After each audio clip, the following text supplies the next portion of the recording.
अब देखो आज क्या देखेंगे, आज कॉन्सेप्ट कुछ देखेंगे आपका टॉर्क और एंगुलर मोमेंटम में क्या रिलेशन है। फिर कॉन्सेप्ट देखेंगे रोटेशनल मोशन का जो इक्विलिब्रियम होता है, क्या होता है इक्विलिब्रियम, क्या है प्रिंसिपल ऑफ मोमेंट, क्या है, ये सब चीज आज देखेंगे। ठीक है, तो उसमें और ये खत्म करने के बाद फिर नेक्स्ट क्लास में आएंगे हम मोमेंट ऑफ इनर्शिया में। तो अभी हम रिलेशन देख रहे हैं, दो क्वांटिटी हमने पढ़ लिया अभी, एक टॉर्क पढ़ लिया, एक एंगुलर मोमेंटम पढ़ लिया। तो इन दोनों का रिलेशन क्या है? तो relation between torque and angular momentum, torque and angular moment, एक तो सीधा रिलेशन हमको पता है, टॉर्क एंगुलर मोमेंटम में कंपेयर करके भी रिलेशन लिखा जा सकता है, टॉर्क एंड एंगुलर मोमेंटम। बाकी ये आता कैसे देख लेते हैं, सिंपल सा चीज है, कोई खास नहीं है। टॉर्क को लिखते हैं टाउ से और एंगुलर मोमेंटम को लिखते हैं एल या जे से, एल से देखा। तो टॉर्क और एंगुलर मोमेंटम में क्या रिलेशन है आपको बताया था सेकंड लॉ से, न्यूटन सेकंड लॉ से हम क्या बोलते हैं, F equal to DP by D T बोलते हैं। न्यूटन सेकंड लॉ से F equal to DP by D T, F क्या है एक्सटर्नल फोर्स और P क्या है मोमेंटम, लीनियर मोमेंटम।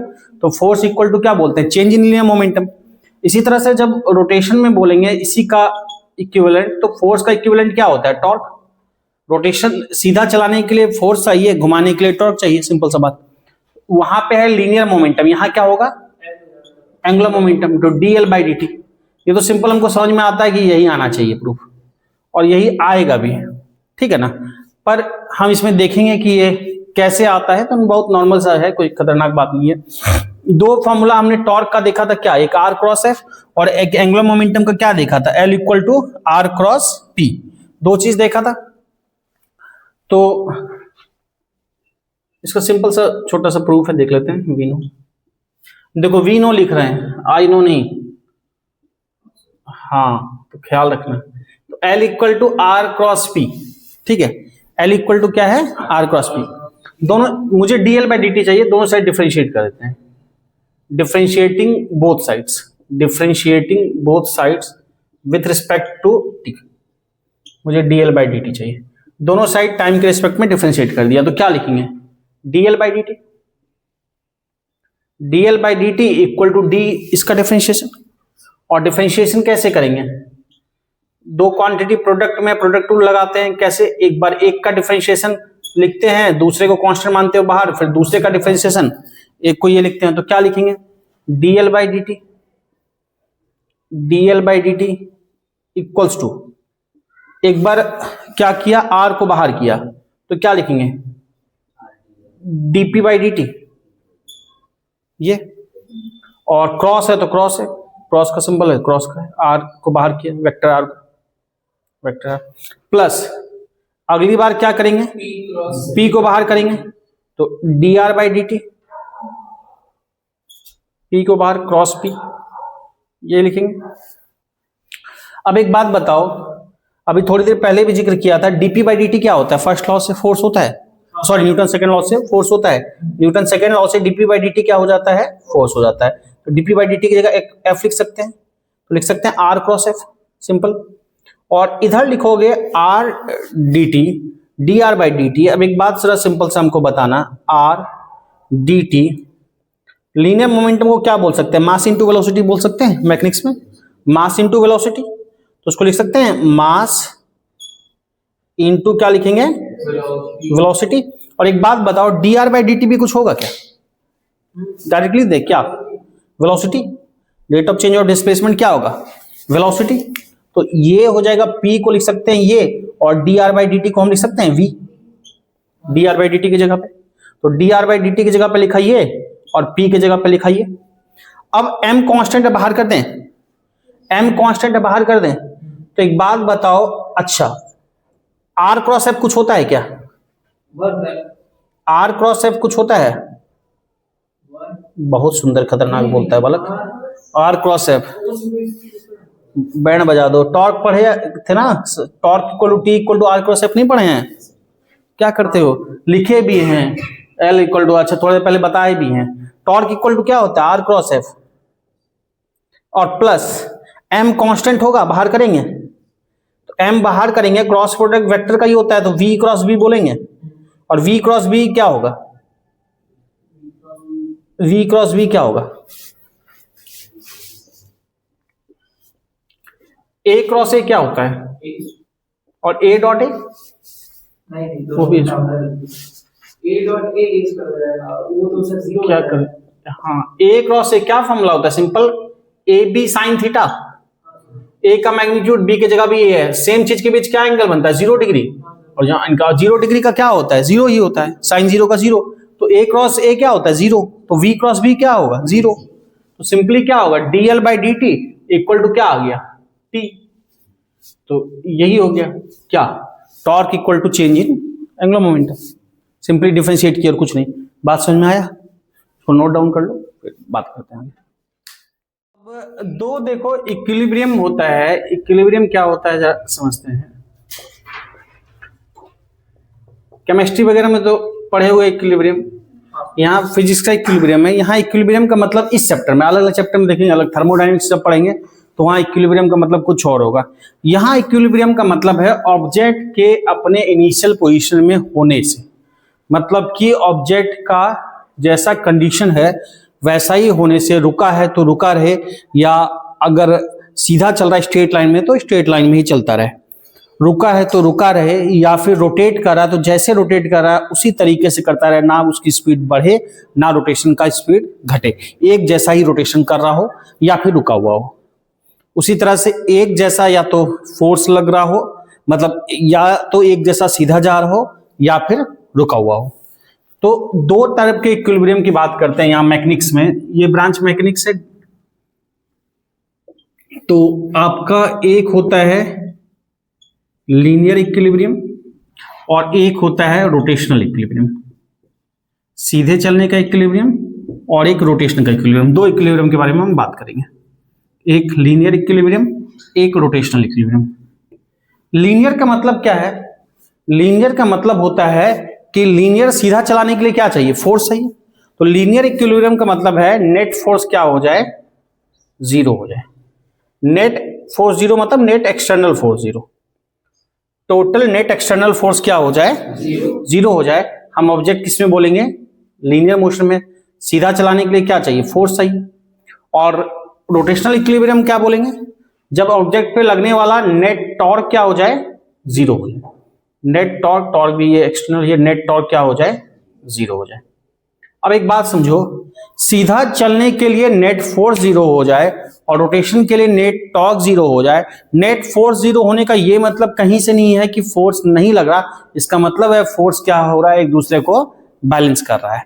मतलब जितना फोर्स इधर से लग रहा है उतना ही फोर्स इधर से। मान लो ये 10 न्यूटन का फोर्स लगा रहा है, ये भी 10 और 10 क्या हो गया, नेट जीरो हो गया।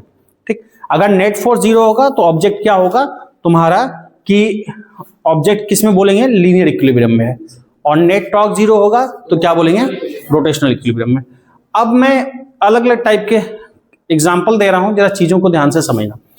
अलग अलग टाइप के केस बनाते चल रहे हैं, तो फर्स्ट केस बना रहे हैं, फर्स्ट एग्जाम्पल ध्यान से समझना। नेट फोर्स जीरो मतलब जितना ऊपर उतना ही नीचे। ठीक, ये केस ले रहा हूं, मान लो इस ऑब्जेक्ट पे जितना फोर्स ऊपर लग रहा है उतना ही नीचे। मान लो ये भी एफ है और ये भी एफ है। मान लो 10 न्यूटन ऊपर लग रहा है, 10 न्यूटन नीचे लग रहा है, और साथ में क्या है, दोनों का लाइन ऑफ एक्शन सेम है। लाइन ऑफ एक्शन सेम का मतलब क्या है कि अगर इसको मिला दोगे, इसको पीछे की तरफ लाते हैं या इसको इधर लाते हैं, तो दोनों की लाइन क्या लगेगी, एक ही लाइन बनेगी। दोनों फोर्स जो बनेगा एक ही लाइन के लॉन्ग बनेगा। तो यहां पे दोनों फोर्स भी सेम है। साथ में फर्स्ट कंडीशन में हमने क्या लिया पहले एग्जांपल में, कि लाइन ऑफ एक्शन क्या है, सेम है। लाइन ऑफ एक्शन सेम का मतलब है दोनों एक ही लाइन के लॉन्ग लग रहा है। जरा समझेंगे ध्यान से, लाइन ऑफ एक्शन क्या है, सेम है, समझना। लाइन ऑफ एक्शन क्या है, सेम है। आएंगे बात करेंगे इसमें। अच्छा, अब एक बात बताओ हमको कि यहां पे नेट फोर्स क्या है, जीरो है। नेट फोर्स क्या है, जीरो। जितना फोर्स ऊपर है उतना ही नीचे है। तो क्या हम बोलेंगे कि लीनियर इक्विलिब्रियम में होगा ये ना तो ऊपर जाएगा नहीं नीचे जाएगा। ये क्या बोलेंगे, ये किसमें है, लीनियर इक्विलिब्रियम में। ठीक बात। क्या यहां पे नेट टॉर्क जीरो होगा? टॉर्क इक्वल टू क्या होता है, फोर्स इंटू परपेंडिकुलर डिस्टेंस। तो यहां नेट फोर्स कितना है, जीरो है, तो नेट टॉर्क भी क्या होगा, जीरो होगा। तो नेट टॉर्क भी क्या हो गया, जीरो हो गया। क्यों नेट टॉर्क जीरो हो गया, क्योंकि लाइन ऑफ एक्शन एक ही था। लाइन ऑफ एक्शन एक होने से क्या हुआ, मान लो इस पॉइंट के अबाउट घूमना हो तो इस पॉइंट से डिस्टेंस दोनों का क्या हो गया, 0 हो गया। तो यहाँ पे क्या है, लाइन ऑफ एक्शन सेम होने से नेट टॉर्क भी क्या हो गया, 0 हो गया। तो पूछा जाए क्या ये रोटेशनल इक्विलिब्रियम में, हाँ है, ये रोटेशनल में भी है। क्लियर है, कोई दिक्कत नहीं। अब जरा देखो सेकंड केस ले रहा हूं। यहां पे फोर्स सेम था और लाइन ऑफ एक्शन क्या था, वो भी सेम था। फोर्स भी सेम था और लाइन ऑफ एक्शन भी सेम था। फोर्स को मैं एफ से लिख दे रहा हूं, तो एफ भी सेम है और लाइन ऑफ एक्शन भी क्या है, सेम है।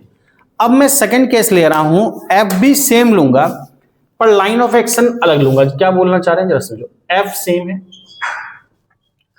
एफ सेम है, बट लाइन ऑफ एक्शन जो है वो डिफरेंट है। जरा ध्यान से समझेंगे, लाइन ऑफ एक्शन क्या है, डिफरेंट है, सेम नहीं है। ये क्या मतलब हुआ कि मान लो एक फोर्स कुछ यहां लग रहा है या कहीं पे भी, कुछ जरूरी नहीं एंड पे लगे, कहीं पे भी लग रहा है। एक फोर्स मान लो यहां लग रहा है, बीच में लगे, एंड पे लगे, बस लाइन ऑफ एक्शन सेम नहीं है, ठीक। इसका जो एक्सिस ऑफ रोटेशन है वो कहीं ना कहीं होगा, या पता नहीं एक्सिस ऑफ रोटेशन है ना है। अगर ये घूमेगा, मान लो कोई रॉड ही है, कोई रॉड ही है, इसका ये मान लो वो है सेंटर ऑफ मास है। अगर मान लो कि इसका ये लग रहा है एफ फोर्स इधर और इसमें भी एफ फोर्स लग रहा है इधर, क्या जितना फोर्स ऊपर लग रहा है उतना ही फोर्स नीचे लग रहा है? जितना फोर्स ऊपर लग रहा है उतना ही नीचे लग रहा है? फोर्स तो ऊपर ही ना, अपवर्ड 5 न्यूटन, डाउनवर्ड भी क्या है 5 न्यूटन, है ना। हाँ, लाइन ऑफ एक्शन अलग अलग है। इसका लाइन ऑफ एक्शन ये है, इस वाले का लाइन ऑफ एक्शन ये है, पर लग तो रहा है टोटल 5-5 ना। जितना अपवर्ड फोर्स है उतना डाउनवर्ड फोर्स है। तो इसमें क्या बोलेंगे कि नेट फोर्स 0 है, तो हाँ नेट फोर्स 0 है। तो लीनियर इक्विलिब्रियम में, हाँ लीनियर में है। अब जरा ध्यान से समझना जो बताना चाह रहा हूं। पर लाइन ऑफ एक्शन अलग होने से क्या हुआ, लाइन ऑफ एक्शन अलग होने से ये हुआ, आप सिंपल सा बात समझना कि कोई ऑब्जेक्ट है, मान लो यही है, इसी को दो तरफ से फोर्स लगा रहे हैं, एक फोर्स ऊपर से लगा रहे हैं, उतना ही फोर्स नीचे लगा रहे हैं। तो ऊपर जब फोर्स लगा रहे हैं, ध्यान समझना, एफ फोर्स ऊपर लगा रहे हैं, अगर इस पे ऊपर इधर फोर्स लगा रहे हैं और ये कहीं यहां से मान लो फिक्स है, तो ऊपर वाला फोर्स इसको ऐसे घुमाना चाहेगा, ऊपर वाला फोर्स इधर घुमाना चाहेगा, और नीचे जो फोर्स लगा रहे हैं वो किधर घुमाना चाहेगा, वो नीचे लाना चाहेगा। नीचे अगर फोर्स पकड़ के खींचेंगे तो ये इधर घुमाना चाहेगा, नीचे लाना चाहेगा। तो ये दोनों फोर्स इसको कैसे घुमाना चाहेगा कि जो अपवर्ड वाला फोर्स है वो ऊपर ले जाना चाहेगा और डाउनवर्ड वाला फोर्स नीचे ले जाना चाहेगा, यानी ये इसको ऐसे घुमाना चाहेगा और ये इसको कैसे घुमाना चाहेगा, ऐसे, ठीक। ये कौन सी डायरेक्शन है, क्लॉकवाइज, ये है क्लॉकवाइज। और ये कौन सी डायरेक्शन है, नहीं, ये भी क्लॉकवाइज है, ये क्लॉकवाइज है, ये भी, दोनों क्या है, एक ही डायरेक्शन है। तो दोनों के कारण जो टॉर्क होगा उसकी डायरेक्शन सेम है और सेम डायरेक्शन में घुमाना चाहेगा, तो नेट दोनों मिलकर घुमाएगा ही। तो हम क्या बोलेंगे, नेट टॉर्क दोनों का क्या होगा, ऐड होगा सेम डायरेक्शन में। तो सेम डायरेक्शन में है तो क्या यहां पे नेट टॉर्क 0 होगा, नहीं। इसका फोर्स इंटू परपेंडिकुलर डिस्टेंस, जो भी ओ से मान लो परपेंडिकुलर डिस्टेंस से कुछ है, से R1 है, और इसका O से परपेंडिकुलर डिस्टेंस से R2 है। तो O से परपेंडिकुलर डिस्टेंस R1 है और इसका O से परपेंडिकुलर डिस्टेंस R2 है। तो अगर हम टॉर्क बोलेंगे यहां पे, नेट टॉर्क तो 0 नहीं होगा, नेट टॉर्क ऐड हो जाएगा। क्या चीज है, यही जो देख रहे हैं अभी, क्या है देखते हैं।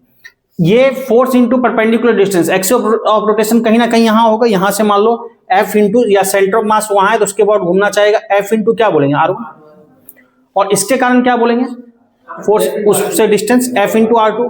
क्या दोनों सेम डायरेक्शन है, क्लॉकवाइज है ना, तो नेट क्या कर देंगे, ऐड कर देंगे।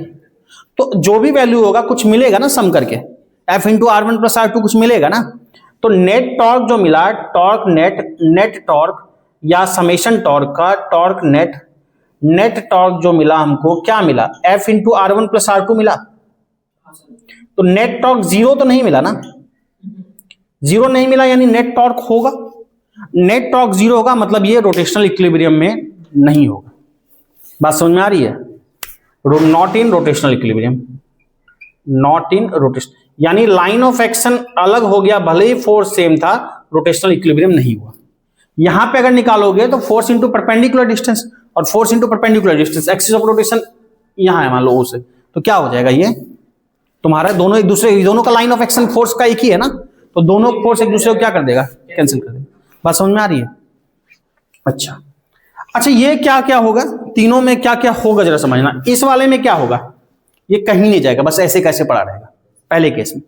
दूसरे केस में नेट फोर्स जीरो है, मतलब ना तो ऊपर जाएगा ना ही नीचे जाएगा, समझना, लेकिन रोटेट करेगा। कैसे करेगा, क्लॉकवाइज। तो ये अपनी जगह पे मान लो यहां पे है, ये ऐसे ही घूमेगा अपनी जगह पे।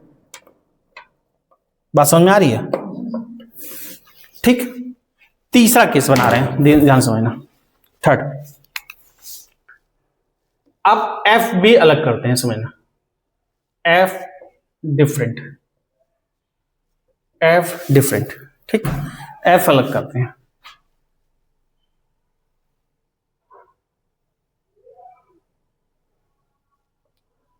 F1 ये F2, कोई जरूरी नहीं दो एंड पे लगेगा, मतलब कहीं भी लग रहा है। इसका मान लो सेंटर ऑफ मास यहाँ है, या इसके अबाउट ये घूम रहा है, इससे ये वाली डिस्टेंस से R1 है, और ये वाली डिस्टेंस क्या है, R2। बात समझ में आ रही है? ये R1 है, ये R2 है। अब हमको एक बात बताओ, क्या यहाँ पे, अच्छा F1 F2 दो फोर्स है, कोई भी बड़ा छोटा हो सकता है, मुझे पता नहीं, मान लो मैंने बोल दिया F1 इक्वल टू F2 से, उल्टा भी हो सकता है, F2 ग्रेटर देन भी F1 हो सकता है, F1 ग्रेटर देन F2 बोला, F2 ग्रेटर देन भी F1 भी हो सकता है, दोनों सेम नहीं है बस। तो एक बात बताओ, क्या upward force equal to downward force है? नहीं है। तो क्या नेट फोर्स जीरो है? नहीं है। नेट फोर्स जीरो नहीं होने का मतलब लीनियर इक्विलिब्रियम में होगा? नहीं होगा, not in linear equilibrium, linear equilibrium. और लाइन ऑफ एक्शन भी डिफरेंट है, ठीक ना। अच्छा, नेट टॉर्क जीरो होगा? नेट टॉर्क तो यहीं जीरो नहीं हुआ, क्योंकि लाइन ऑफ एक्शन अलग हो गया, तो नेट टॉर्क मिल गया ना किसी डायरेक्शन में, तो यहां तो फोर्स भी अलग है, तो रोटेशनल इक्विलिब्रियम में भी नहीं होगा, not in rotational equilibrium, not in rotational equilibrium. तो नॉट इन रोटेशनल इक्विलिब्रियम, पूरा देता हूं, कंफ्यूजन ना हो बाद में लगे कि नॉट इन रोटेशनल इक्विलिब्रियम। तो इसके लिए जब लिखोगे, ये किधर घुमाना चाहेगा, ऊपर की तरफ, मतलब ऐसे घुमाना चाहेगा, और ये किधर घुमाना चाहेगा, नीचे, ये ऐसे घुमाना चाहेगा, ये ऐसे घुमाना चाहेगा। ये कौन सी डायरेक्शन है, क्लॉकवाइज, और ये भी कौन सी है, क्लॉकवाइज, तो दोनों एक ही डायरेक्शन में घुमाना चाह रहा है। तो जब हम टॉर्क, नेट टॉर्क लिखेंगे, तो फोर्स इंटू परपेंडिकुलर डिस्टेंस, तो एक का फोर्स क्या F1 इंटू परपेंडिकुलर डिस्टेंस क्या R1, और दूसरे का F2 इंटू परपेंडिकुलर डिस्टेंस क्या R2, तो नेट टॉर्क कुछ ना कुछ हमको मिलेगा, ठीक। अब इसमें और इसमें अंतर क्या हुआ, इसमें नेट फोर्स जीरो हो गया, तो ना तो ऊपर जाएगा ना नीचे जाएगा, अपनी जगह पे रोटेट करेगा, लीनियर इक्विलिब्रियम है, लीनियरली मूव करेगा, ये यहीं का यहीं क्या होगा, रोटेट करेगा। इस केस में क्या है, नेट फोर्स जीरो नहीं है, F1 ग्रेटर देन है F2, यानी ऊपर का फोर्स ज्यादा है, तो ऊपर वाला फोर्स क्या चाहेगा, ऊपर ले जाना। ऊपर मान लो 10 न्यूटन, ये 5 न्यूटन है, तो 10 न्यूटन वाला ऊपर लेके जाना चाहेगा, और साथ में टॉर्क भी जीरो नहीं है, तो घूमेगा भी। तो इसका मोशन कैसे होगा पता है, ऐसे ऊपर की तरफ भी जा रहा है, ऊपर की तरफ भी जा रहा है, और साथ में क्या होगा, तुम्हारा घूम भी रहा है। समझ में आ रही बात, क्यों ऊपर क्यों जा रहा है, क्योंकि नेट फोर्स जीरो नहीं है। अगर मैं उल्टा बोल देता यहाँ F2 ग्रेटर देन F1, तो F2, तो ये घूमते घूमते नीचे आता। बात समझे? तो तीनों तरह का मामला समझे, किसमें क्या होता है, क्या इक्विलिब्रियम। तो लाइन ऑफ एक्शन अगर फोर्स सेम रहे, जितना ऊपर उतना नीचे, चाहे लाइन ऑफ एक्शन सेम हो चाहे ना हो, नेट फोर्स होगा जीरो, उसका अपवर्ड डाउनवर्ड कोई मोशन नहीं होगा, या राइट लेफ्ट जो भी बोलेंगे, मोशन नहीं होगा, लीनियर मोशन नहीं होगा। अगर नेट फोर्स सेम रहे लेकिन लाइन ऑफ एक्शन डिफरेंट रहे, तो क्या होगा, वो अपनी जगह पे रोटेट करेगा, ठीक। और अगर दोनों रहे, तब तो फिर दोनों इक्विलिब्रियम मूव भी करेगा और तुम्हारा घूमेगा भी, ठीक है। तो ये तीन बेसिक बताए, बाकी आगे और भी बनेगा, अभी क्वेश्चन भी इन सब पे करेंगे, तो इसको पहले नोट कर लो, फिर आगे बात करते हैं। इस पे एक दो जनरल क्वेश्चन करते हैं, सिंपल। देखो, जब वर्ड बोला जाए इक्विलिब्रियम में है, तो इक्विलिब्रियम का मतलब है दोनों, लीनियर भी रोटेशन भी, सिग्मा एफ भी जीरो है और नेट टॉर्क भी जीरो है। अगर बोला जाए रोटेशनल इक्विलिब्रियम, तो फिर हम केवल रोटेशन के बारे में बात करेंगे, लीनियर बोला जाए तो लीनियर के बारे में बात करेंगे, ठीक। अभी मान लो कि लिखा गया है a rod is in, question लिख लो, a rod is in equilibrium, मतलब दोनों तरह का इक्विलिब्रियम है। A rod is in equilibrium under the given force, figure में दे रखा, under the given force, a rod is in equilibrium under the given force. तो ये तीन फोर्स दिख रहे हैं, F1, F2 और F3, ठीक है। A rod is in equilibrium under the action of given force या under the given force. Rod is in equilibrium under the action of the given force. Then find the value of x, then find the value of x। Rod की length given है L, तो मतलब given data के term में बताना है, answer F1, F2, F3 और L के टर्म में होगा, ठीक।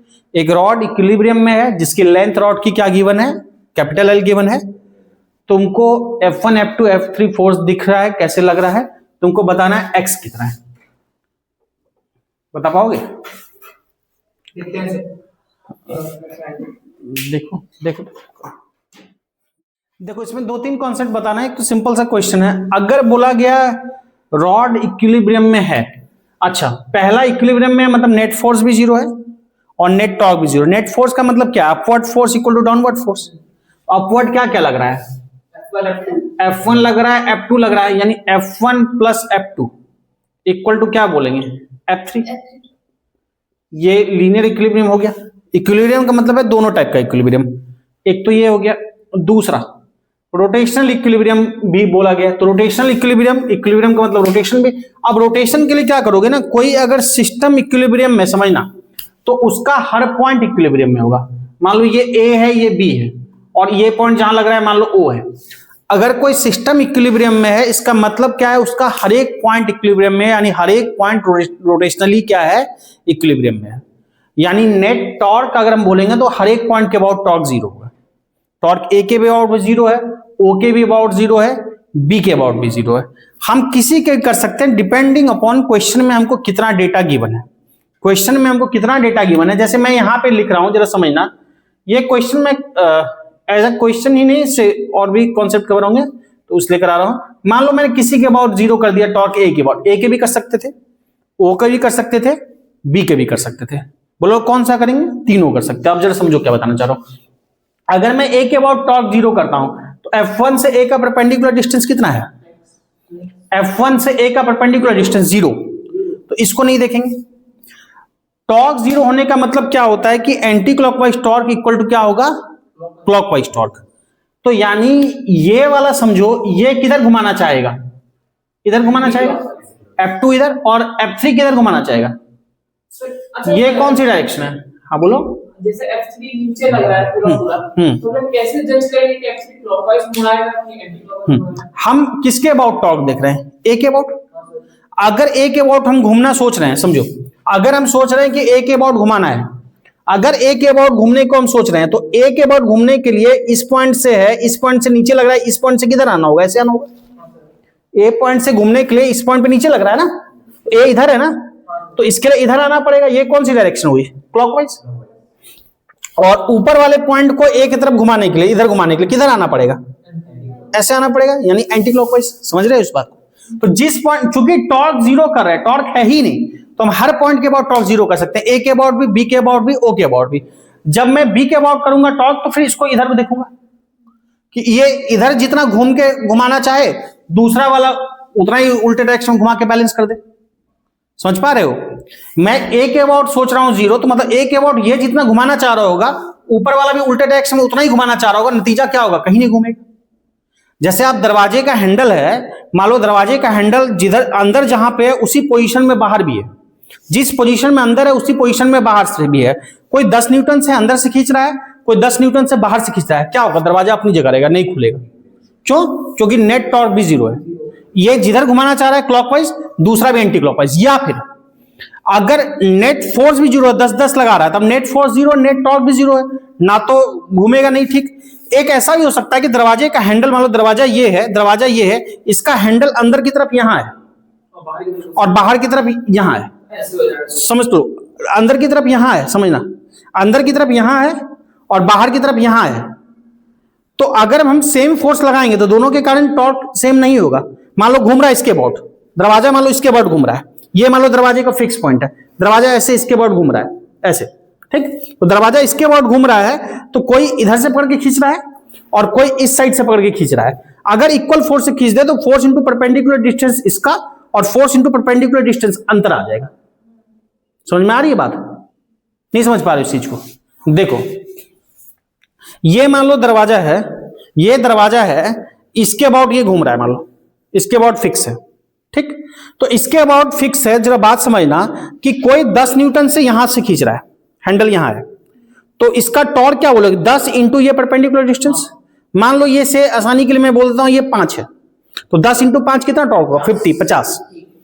इस साइड अगर हैंडल यहां पे है, इस साइड हैंडल यहां है, और ये पूरी लंबाई मान लो 10 मीटर थी, वो मिड पॉइंट था 5 मीटर था, और इधर भी 10 से खींच रहा है, तो इसके कारण टॉर्क कितना होगा? 10 इंटू 10 100। बात समझ पा रहे हो? तो इधर का टॉर्क घुमाना 100 है और अंदर का क्या है? 50 है। तो नेट क्या होगा नतीजा? कि 100 वाला डिसाइड करेगा ना। अगर 100 से इधर से खींच रहा है कोई, 100 टॉर्क से न्यूटन मीटर से, और इधर 50 न्यूटन मीटर से, नतीजा क्या होगा? ये 100 न्यूटन मीटर से घूम जाएगा ऐसे। समझ रहे हो बात को?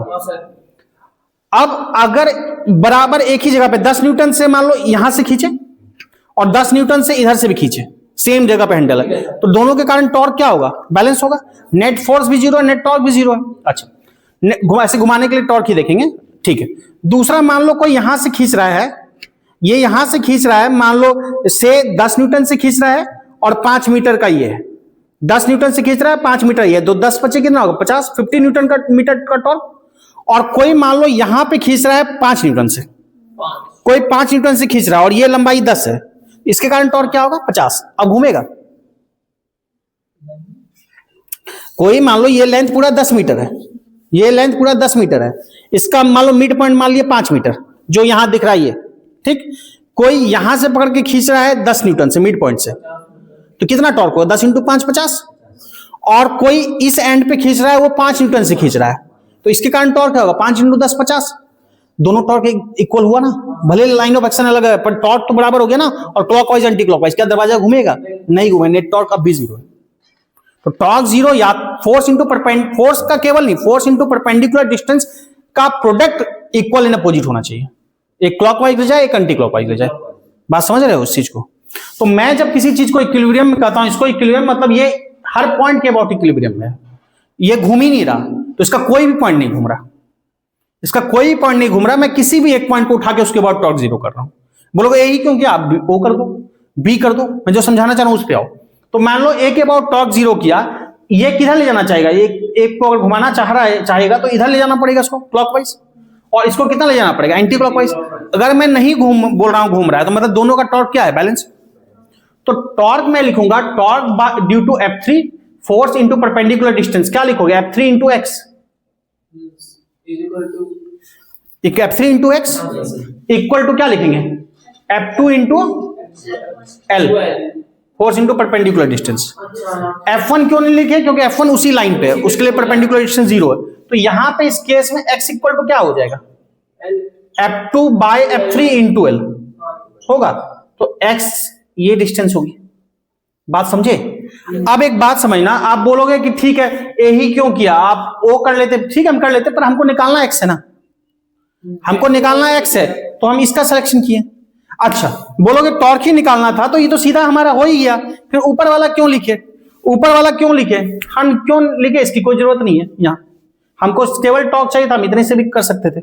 ये हम लिखे कि कॉन्सेप्ट समझाने के लिए। आप समझो, मान लो इसी क्वेश्चन में तुमको सब ना बताया जाए, मैं केवल बता दूं, इस क्वेश्चन को बना दूं, मान लो इसको बता दूं से 10 न्यूटन, समझना, इसको बता दूं से कुछ मान लो कि से कुछ 5 न्यूटन, समझना, इसको 10 न्यूटन बता दूं, इसको 5 न्यूटन बता दूं, ठीक है, और मैं कुछ भी अननोन रख सकता हूं और F1 पूछ दूं क्या है, तो एक तो तुम्हारा 10 प्लस 5, F1 भी क्या होगा? 5 होगा, बैलेंस करेगा। बात समझ में आ रही है? ठीक है, हमारे पास 2 इक्वेशन है, 2 अननोन रख लिए, इसमें से इन सब में से हम किसी को भी अननोन रख के बाकी चीज पूछ सकते हैं। मतलब कहने का क्या है, मैं चाहूं तो यहां पे आपको F2 ना बताऊं, समझो जरा बात को, F1 ही बताया 5 न्यूटन, मान लो F1 बताया 5 न्यूटन, ठीक। अब पूछा कि x बताओ क्या होगा, अब पूछा कि x बताओ तो क्या होगा, समझना, या F1 बता दिया, 5 ही क्यों बता, 5 देखने में लगता है ठीक, 4 बोल दिया, समझना। इस क्वेश्चन में बोला F1 4 न्यूटन और अब x बताओ, तो क्या करेंगे, इस वाले रिलेशन से हम F2 निकाल सकते हैं। 10 नीचे है, ऊपर 4 + 6, F2 6 हो जाएगा, 6।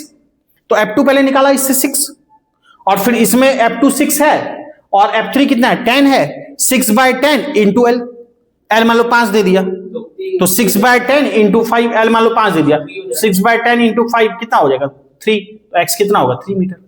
बात समझ रहे हो, कॉन्सेप्ट समझे। इससे फिर आगे कई टाइप के क्वेश्चन बनते हैं, लेडर वाले क्वेश्चन बनते हैं, सीढ़ी का नीचे आना, वो सब हम सब देखेंगे। तो एक बेसिक साइज समझ में आया कि लीनियर इक्विलिब्रियम का मतलब है, अगर इक्विलिब्रियम बोले तो दोनों, नेट जितना फोर्स ऊपर उतना फोर्स नीचे। अगर रोटेशनल इक्विलिब्रियम बोले मतलब नेट टॉर्क 0। अगर पूरा सिस्टम इक्विलिब्रियम में बोल दे मतलब कि हर एक पॉइंट के बाद 0, तो हम किसी को भी उठा के कर लेंगे, ठीक है। बात समझ में आया। अब इसी क्वेश्चन में, ठीक है, इतना करो, फिर आगे दूसरा टाइप कराएंगे। इसको लिख, रोटेशनल मोशन में इक्विलिब्रियम में बताया, इक्विलिब्रियम में कुछ क्वेश्चन करे, अभी कुछ और क्वेश्चन करते हैं इक्विलिब्रियम के, रोटेशनल इक्विलिब्रियम पे किए हैं। एक करते हैं, ये बत लिखो,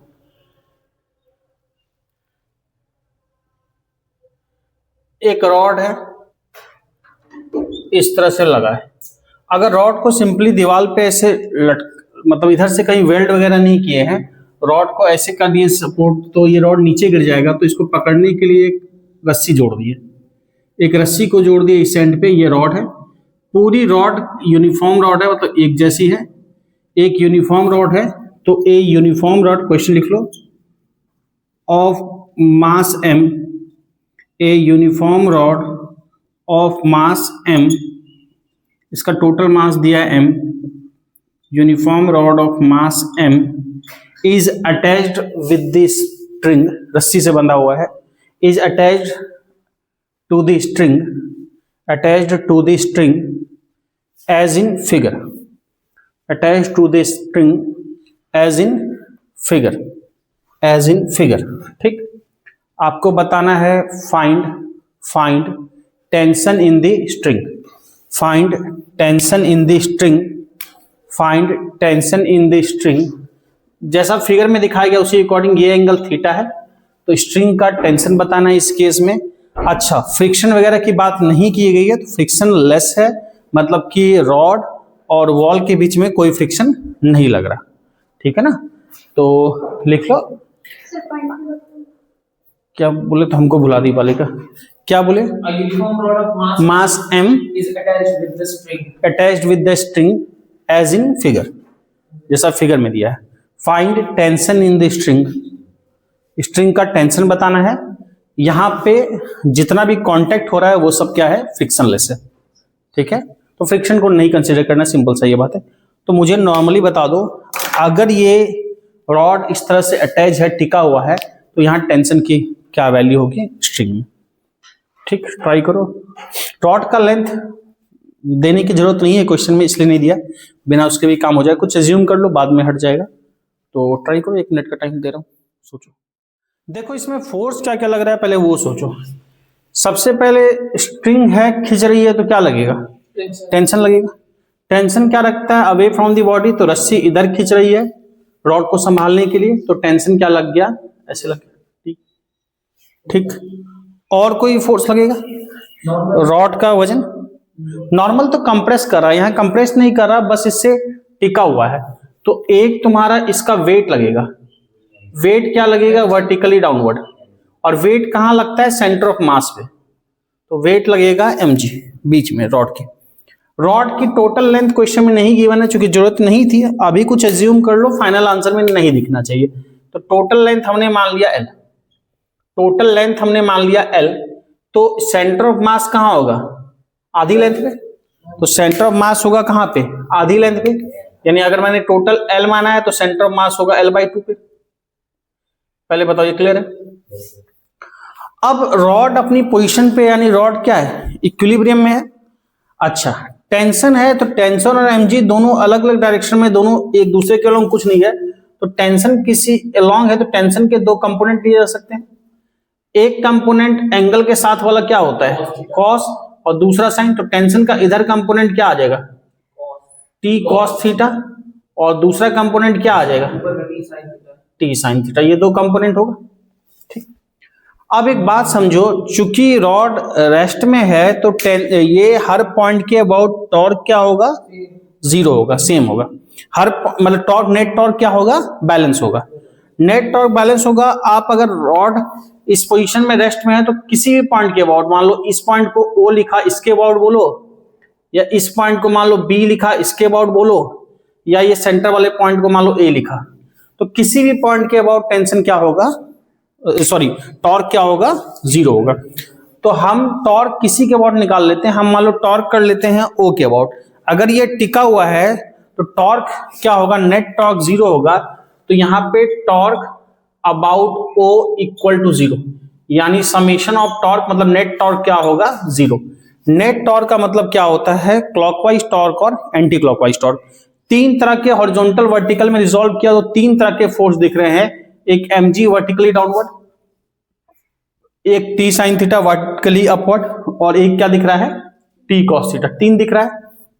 इन तीनों में जब देखने आओगे तो अगर O के अबाउट देख रहे हैं तो mg किधर घुमाना चाहेगा, mg इधर लेके आना चाहेगा O के अबाउट, यानी ये डायरेक्शन कौन सी है, क्लॉकवाइज। और t sin थीटा किधर ले जाना चाहेगा, O के अबाउट इधर। ये कौन सी डायरेक्शन है, एंटी क्लॉकवाइज। ये क्लॉकवाइज टॉर्क देगा, ये anti clockwise. t cos theta एक फोर्स दिख रहा है। अगर t cos थीटा को देखोगे ना तो t cos थीटा से परपेंडिकुलर डिस्टेंस देखोगे तो क्या हो जाएगा, जीरो, क्योंकि t cos थीटा जो है o वाली लाइन के अलोंग ही है। t cos थीटा क्या है, o वाली लाइन के अलोंग है, यानी इससे परपेंडिकुलर डिस्टेंस क्या होगा, जीरो।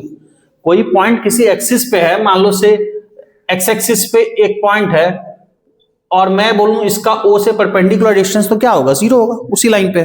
परपेंडिकुलर नहीं ना, अलोंग है अलोंग डिस्टेंस। इसका इस पॉइंट पे t cos थीटा इसका कंपोनेंट देख रहे हैं तो इसका इसके अलोंग डिस्टेंस l है, लेकिन परपेंडिकुलर डिस्टेंस क्या है, जीरो है। तो इसके कारण टॉर्क उस पॉइंट पे नहीं होगा, तो उसको देखने की जरूरत नहीं है।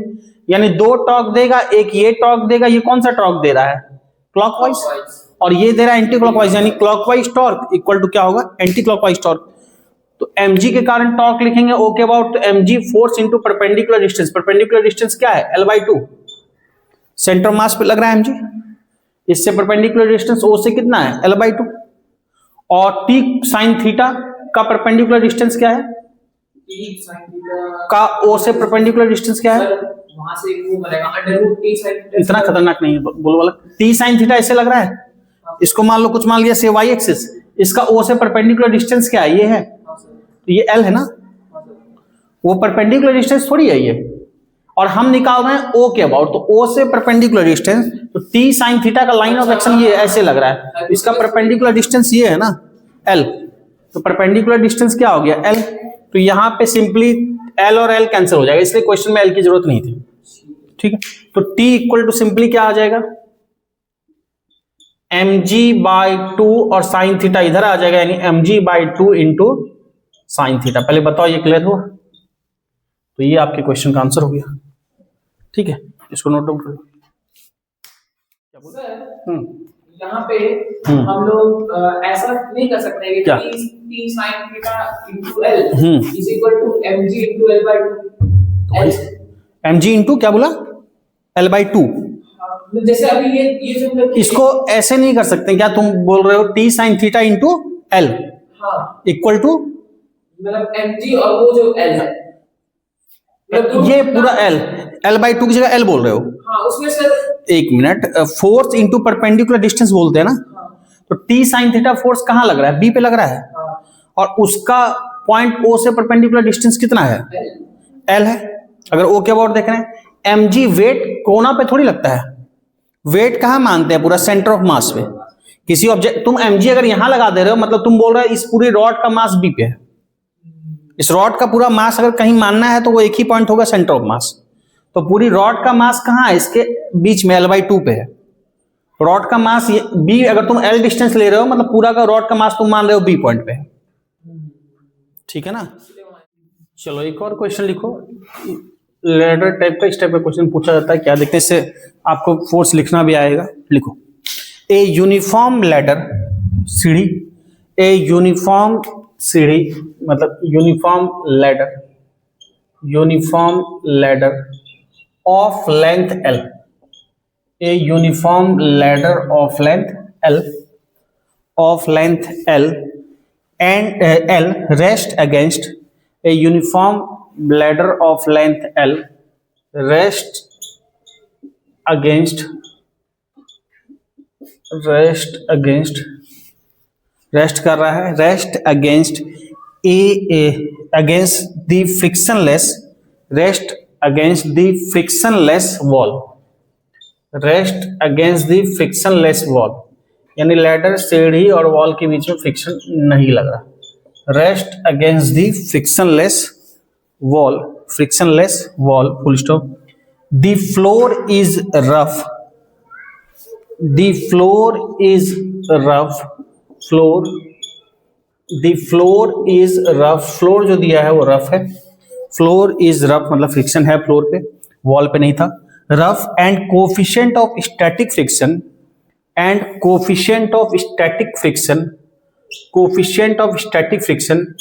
Between floor and ladder, coefficient of static friction between floor and ladder is new, coefficient of static friction between floor and ladder is new, full stop। when the ladder is positioned at an angle theta, when the ladder is positioned at an angle theta, positioned at an angle theta as in figure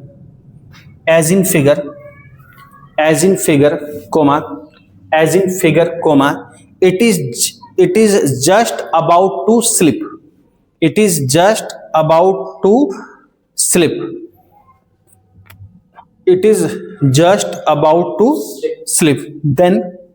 then which of the following relation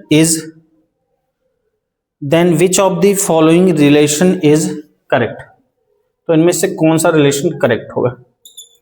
option कुछ दिया है tan theta equal to कुछ mu, 4 option दिया है tan theta equals to mu, figure भी बनेगा, figure भी दिया हुआ है, tan theta equals to mu या 2 न्यू कर लो, cos theta equals to mu, tan theta equals to 1/2 mu, और d sin theta equal to 1/2 mu. ये 4 ऑप्शन है, इन चारों में से करेक्ट कौन है बताना है। फिगर बना हुआ है, फिगर कुछ ऐसा है, एक वॉल है और ये नीचे फ्लोर है, ये फ्लोर है, इधर वॉल है, एक लैडर, एक सीढ़ी ऐसे लगी हुई है, ये सीढ़ी है, ठीक, एक सीढ़ी ऐसे लगी हुई है, ठीक। अब सीढ़ी ऐसे लगी है, ठीक है। फ्रिक्शन कहाँ है, तो फ्रिक्शन इधर बोला गया बिटवीन है। इस समय ये एंगल जो क्वेश्चन में गिवन है वो थीटा है। तुमको रिलेशन बताना है tan थीटा इक्वल टू क्या होगा। क्वेश्चन समझे, लैडर की लेंथ भी दे रखी है, तो लैडर की लेंथ भी दे रखी है, ये पूरी लेंथ क्या है, L है, ये पूरी लेंथ क्या है, L है। पहले बताओ, क्वेश्चन नोट कर लिए, लैडर की पूरी लेंथ है L। एक बार क्वेश्चन पढ़ लो और अगर सोच सकते हो तो ट्राई करो, एक बार कम से कम पढ़ लो, उसके बाद मैं बताता हूँ, ठीक है। देखो इस क्वेश्चन में कई सारे कॉन्सेप्ट हैं, जरा ध्यान से समझो, आपको कई चीजें क्लियर होगी। पहले फोर्स क्या क्या लग रहा है जरा सोचो। सबसे पहले इसका वेट किधर लगेगा, वेट वर्टिकली डाउनवर्ड, और कैसे लगेगा, सेंटर से वेट लगेगा ऐसे mg, ठीक।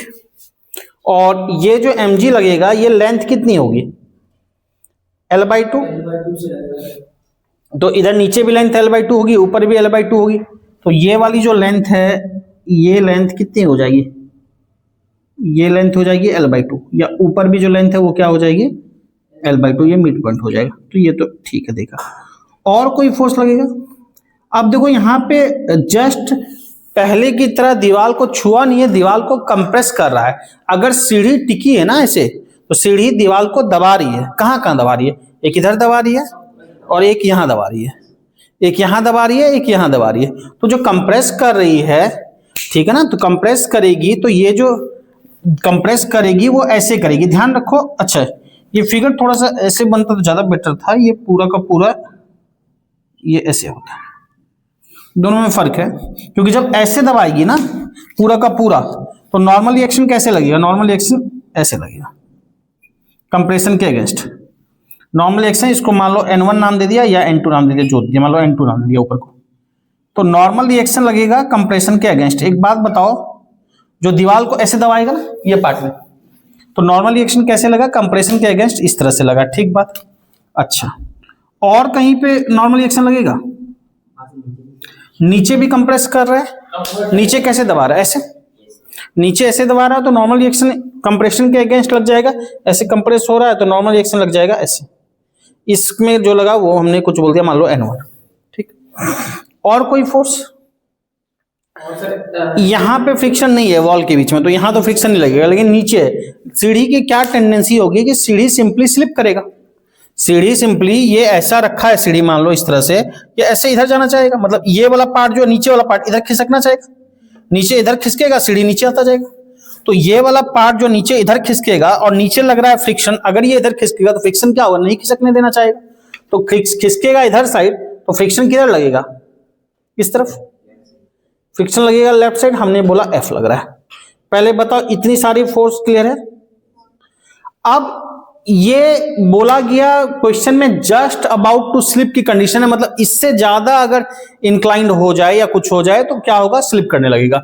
जस्ट उसी मोमेंट पे है कि अब स्लिप नहीं किया, थोड़ा सा भी ज्यादा होगा तो स्लिप करने लगेगा, यानी स्टैटिक की मैक्सिमम वैल्यू वाली बात है। स्टैटिक की मैक्सिमम वैल्यू मतलब Fs equal to mu SN वाला बात है। अच्छा ठीक है, एक बात यहां पे बोले, ये इक्विलिब्रियम में है, मतलब हॉरिजॉन्टल फोर्स और वर्टिकल फोर्स भी बैलेंस होगा, ना तो लीनियरली मूव कर रहा है ना ही घूम रहा है, रोटेट कर रहा है। तो ऐसे केस में अगर मैं फोर्स बैलेंस करूंगा,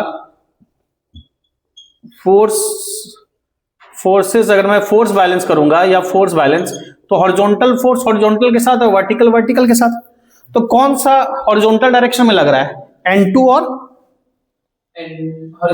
हॉरिजॉन्टल डायरेक्शन कौन लग रहा है, N2 और F। तो N2 राइट साइड है, F लेफ्ट साइड है, तो इन दोनों को बैलेंस करना होगा। N2 इक्वल टू F या F इक्वल टू क्या बोलते हैं, न्यू एन, या F equal to mu N equal to N2। एक तो ये वाली बात निकल के आएगी। दूसरा, और कौन बैलेंस करेगा फोर्स में, वर्टिकल वाला भी, N1 और mg, N1 और mg, एक वर्टिकली अप है एक वर्टिकली डाउन, और N1 इक्वल टू mg। पहले बताओ इन दोनों में कोई कष्ट, अगर ये मूव नहीं कर रहा है तो इस रोटेशन भी नहीं हो रहा, रोटेशनल इक्विलिब्रियम में भी है। तो रोटेशनल इक्विलिब्रियम के लिए इक्विलिब्रियम के लिए नेट टॉर्क भी क्या होगा, जीरो होगा। अब देखो टॉर्क हम किसी भी पॉइंट के अबाउट जीरो कर सकते हैं, पूरा सिस्टम ही नहीं मूव कर रहा, लेकिन अच्छा क्या रहेगा हम उस पॉइंट को सिलेक्ट करें जिससे डील करना आसान हो और कम फोर्सेस डील करना पड़े। अगर आप टॉर्क मान लो इस पॉइंट को नाम दिया O, हम इसके अबाउट भी जीरो कर सकते हैं, हम चाहें तो इसके अबाउट भी जीरो कर सकते हैं, ये A, हम चाहें तो इसके अबाउट भी कर सकते हैं, इसको मान लो नाम दे दिया B, इस पॉइंट को नाम दे दिया मान लो से P। तो हम इसमें से किसी के अबाउट कर सकते हैं, पर अच्छा रहेगा कि एक पॉइंट ऐसा सेलेक्ट करें जिससे हम एकाक दो के कैलकुलेशन से बच जाएं।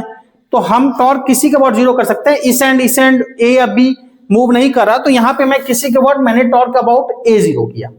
आप चाहो तो B कर लो, P कर लो, डजंट मैटर, किसी के अबाउट कर सकते हो। तो मैंने बोला टॉर्क अबाउट A को हमने जीरो कर दिया। हर पॉइंट के अबाउट जीरो होगा टॉर्क, कोई भी पॉइंट रोटेट नहीं करेगा। ऐसा नहीं होगा कि रॉड रुका है तो रॉड का एक पॉइंट का टॉर्क डेवलप होने लगा, एक पॉइंट रोटेट, पूरा का पूरा रॉड ही रेस्ट में है। तो हर एक पॉइंट क्या होगा, रोटेशनल इक्विलिब्रियम में होगा। अगर हमने A किया, समझना, ऐसे भी हमको ऐसा पॉइंट सेलेक्ट करना चाहिए जहां से डिस्टेंस कैलकुलेट करना आसान हो। A एंड पॉइंट है, एंड पॉइंट के लिए डिस्टेंस देखना आसान है। मैं ऐसे ही कोई रैंडम यहां पॉइंट सेलेक्ट कर लूंगा, कहां डिस्टेंस खोजता फिरूंगा, या L/2 बीच का करूं, सबके लिए फिर उस अनुसार मुझे सोचना पड़ेगा। तो अब अगर मैं A के अबाउट देखता हूं तो A के अबाउट परपेंडिकुलर डिस्टेंस N2 से A के अबाउट परपेंडिकुलर डिस्टेंस कितना होगा, N2 का A से परपेंडिकुलर डिस्टेंस जीरो। तो N2 के अबाउट टॉर्क देखने की जरूरत नहीं है, N2 के अबाउट टॉर्क कितना हो जाएगा? जीरो। तो N2 के अबाउट टॉर्क जीरो, तो ये हमारे कैलकुलेशन से बच गया, इसको नहीं देखना। बाकी देखना, एक का तो हमने झंझट ऐसे हटा लिया, बाकी इसके अबाउट होगा, इसके अबाउट होगा, इसके अबाउट। अब जरा एक एक करके समझना, N1 का इससे परपेंडिकुलर डिस्टेंस क्या कहलाएगा? N1 ये है, N1 की लाइन ऑफ एक्शन, इसका परपेंडिकुलर डिस्टेंस BO होगा, इसका परपेंडिकुलर डिस्टेंस होगा BO या OB इससे। अब BO या OB कितना लिखोगे मुझे कौन बता रहा है? N1 इंटू BO या OB, N1 इंटू BO या OB। चलो मैं पहले अभी इसी के टर्म लिखता हूं, OB। अब बताओ N1 जो है वो किधर घुमाना चाहेगा? N1 जो है ये ऐसे घुमाना चाहेगा, ऐसे घुमाना चाहेगा, ठीक। mg किधर घुमाना चाहेगा? अगर इधर के अबाउट जाएंगे, इस साइड ऐसे घुमाना चाहेगा। ये डायरेक्शन कौन सी है? ये एंटी क्लॉकवाइज है। ये कौन सी दिख रही है? क्लॉकवाइज है। और कैसे है? ठीक बात है, mg को तुम ले जाओगे ए की तरफ में, ये खींच के ले जा रहा है ए की तरफ में, कैसे घुमाएगा? ऐसे घुमाएगा। mg से ए की तरफ घूमने के लिए कैसे घूमना पड़ेगा? ऐसे घूमना होगा। और ये डायरेक्शन घड़ी की सुई ऐसे नहीं घूमती, तो ये कौन सी डायरेक्शन है? क्लॉकवाइज। हाँ बोलो। तुम जिस पॉइंट के अबाउट, सुनो, जिस पॉइंट के अबाउट टॉर्क जीरो कर रहे हो, जिस पॉइंट के अबाउट देख रहे हो टॉर्क, जहां पे जो फोर्स बोल रहा हूं उसको उधर खींच के ले जाओ। उसको उधर खींच के ले जाने के लिए कैसे मुड़ोगे? तुम N1 है, N1 से ए जाने के लिए इधर मुड़ोगे या इधर मुड़ोगे? इधर मुड़ोगे। तो N1 ऐसे लग रहा है ऊपर की तरफ, तो ऊपर की तरफ ऐसे ऐसे मुड़ोगे, तो ये क्या हो गया? Anti clockwise. mg से ए की तरफ जाना है, इधर जाएंगे कि इधर जाएंगे? ऐसे जाएंगे। mg से ए की तरफ कैसे जाएंगे? ऐसे जाएंगे। ये क्या हो गया? क्लॉकवाइज। f से जाना है ए की तरफ, कैसे जाएंगे? f से ए की तरफ, ये क्या? ये भी क्लॉकवाइज। यानी f का जो टॉर्क होगा और mg का टॉर्क होगा, दोनों एक ही डायरेक्शन में होगा। तो इन दोनों के टॉर्क को ऐड कर लें। अब देखो, जब हम बोल रहे हैं f का टॉर्क, तो F force into perpendicular distance, F ये है लाइन ऑफ एक्शन, इसके लिए परपेंडिकुलर डिस्टेंस AO होगा। F इसी लाइन पे है, x एक्सिस है, x एक्सिस के लिए परपेंडिकुलर डिस्टेंस y होता है, तो इसके लिए परपेंडिकुलर डिस्टेंस हो जाएगा AO। ये बात समझ में आ रही है? F के लिए AO, ठीक। प्लस कौन बचा? mg के लिए परपेंडिकुलर डिस्टेंस, mg भी क्लॉकवाइज है इसलिए इसके साथ ऐड किए। अब ध्यान रखो, mg के लिए परपेंडिकुलर डिस्टेंस में थोड़ा सा केयरफुल रहो। mg के लिए परपेंडिकुलर डिस्टेंस ये पॉइंट पे कट कर रहा है, मान लो इस पॉइंट को थोड़ी देर के लिए, इस पॉइंट को नाम दे दिया q नाम दे दिया, मान लो p नाम दे चुके हैं, इस पॉइंट को हमने नाम दे दिया q। तो mg के लिए परपेंडिकुलर डिस्टेंस कौन सी कहलाएगी? mg का लाइन ऑफ एक्शन यहां नहीं है, सॉरी, mg का मैं q इसलिए दे रहा हूं ताकि कंफ्यूज ना करो, की कुछ जरूरत ही नहीं है। mg का परपेंडिकुलर डिस्टेंस ये है, ये समझ पा रहे हो? mg लाइन ऑफ एक्शन कहां है? रॉड क्या इस ये पॉइंट जान के बनाया मैंने ताकि कंफ्यूज करो। क्या ये एक बात बताओ, रॉड यहां पे रखा है, रॉड यहां रखा है, रॉड का वेट p पे लग रहा है या q पे लग रहा है? p पे लग रहा है। तो फोर्स और उसका परपेंडिकुलर डिस्टेंस दिखते हैं, तो फोर्स p पे लग रहा है, तो परपेंडिकुलर डिस्टेंस इससे क्यों लें? बात समझ रहे हो? ये फोर्स यहां लग रहा है, तो ये फोर्स यहां लग रहा है, इसका परपेंडिकुलर डिस्टेंस ये है। ये फोर्स मान लो ये y एक्सिस है, तो इसका परपेंडिकुलर क्या होगा? x, यानी ये होगा, इसको क्यों नाम देंगे? ये बात समझे? तो परपेंडिकुलर डिस्टेंस के लिए हमको जरूरत किसकी पड़ेगी? PQ की। ये क्लियर हुआ? तो mg इंटू PQ, ठीक। अब क्वेश्चन हो गया, अब सारे आपको केवल डिस्टेंस चाहिए, अब सारे डिस्टेंस तुमको पता करना पड़ेगा। अच्छा, यहां पे F equal to mu N लिखा है, तो इसकी वैल्यू भी रख देना, F equal to mu N, और n इक्वल टू कितना होगा? n1 यहां पे, F equal to mu N, F equal to mu N, F को हम बैलेंस किससे कराए हैं? n2 से, और F इक्वल टू क्या लिखेंगे? New n1। उस पॉइंट पे क्या लग रहा है? F इक्वल टू क्या लिखेंगे बताओ? या F भी छोड़ सकते हो, या F इक्वल टू क्या लिखते हैं? न्यू एन, और n इक्वल टू क्या लिखेंगे? mg। एफ इक्वल टू क्या लिख सकते हैं न्यू एम जी। तो एफ के जगह पे मैं यहां पे लिख दूं mu M G, F equal to mu M लिखते हैं ना, जरूरत हमको पड़ेगा ही तो हम लिख दिए न्यू एम जी। पहले बताओ इतना कोई दिक्कत नहीं। अब देखो मैं एक एक करके वैल्यू रख रहा हूं। एन वन किसके इक्वल था, एम जी के। मैं वैल्यू इसलिए रखता हूं ताकि चीजें कैंसिल हो जाए। तो एन1 के जगह पे एम जी लिख लें। एन2 की जरूरत कहां पड़ी, एन2 के लिए टॉर्क 0 हो गया ना यहां पे, इसकी जरूरत ही नहीं है तो क्यों इसमें टिम करें। N one equal to M G. यहां से ओबी डिस्टेंस कितना है जल्दी बताओ, कैसे निकालोगे। ओबी है एल कॉस थीटा, सबको क्लियर है। ये लेंथ ए बी है, एंगल के साथ वाला कंपोनेंट क्या होता है कॉस। किसी को दिक्कत है तो ट्रायंगल में लगा दो, कॉस थीटा क्या होगा बी बाय एच। तो कॉस थीटा क्या होगा बी बाय एच, यानी बी बाय एच मतलब क्या लिखेंगे ओबी बाय ए बी। अगर ट्रायंगल में देख रहे हैं, ट्रायंगल में कॉस थीटा तो बी बाय एच यानी कि ओबी बाय ए बी, और ए बी क्या है एल, तो ओबी इक्वल टू आ गया एल कॉस थीटा। या सीधा ही पता है एंगल के साथ वाला कंपोनेंट कॉस होता है, तो हम सीधा ही क्यों नहीं लिखे L cos theta, L cos theta. F equal to हमने देखा ऊपर mu M G into A O, into A O. A O कौन सी डिस्टेंस है, ये हो जाएगा एल साइन थीटा। उसी तरह ट्रायंगल में same sign theta P by H करोगे जैसे ये किया कॉस थीटा, बल्कि कर ही देता हूं अगर किसी को दिक्कत हो तो, लेकिन डायरेक्ट पता है एंगल के सामने वाला कंपोनेंट कॉस होता है। तो sine theta P by H, ये ट्रायंगल में देखोगे तो क्या लिखोगे A O by A B, A O by A B, और ए बी को क्या लिखेंगे एल, तो एओ इक्वल टू बोलेंगे एल साइन थीटा। तो सिंपली क्या लिख देंगे एल साइन थीटा, या हमको डायरेक्ट ही पता है।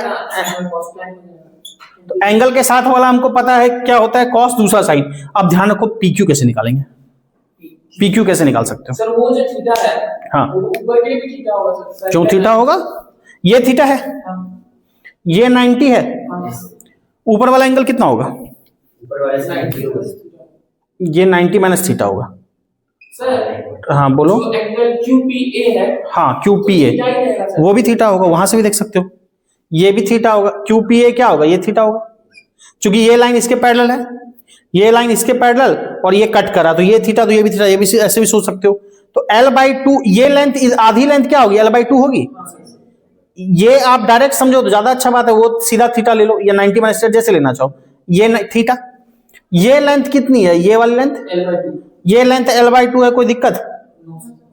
ये लेंथ L/2, जैसे इन सबको किया तो यहां से यहां तक की लेंथ क्या है L/2 है, ये एंगल के साथ वाला कंपोनेंट हुआ, तो ये L/2 cos थीटा होगा ट्रायंगल AQP में। जैसे जैसे ये निकाला तो इसको हम लिख सकते हैं L/2 cos थीटा। तो PQ हो गया mg into L/2 cos theta. पहले बताओ ये क्लियर हुआ। अब हमको बस सॉल्व भी करना, जो कैंसिल हो रहा है उड़ा ना सकते हो उड़ा दो, mg उड़ा दो, mg उड़ा दो, mg उड़ा दो, mg उड़ा दो, mg का काम तमाम, mg का काम तमाम।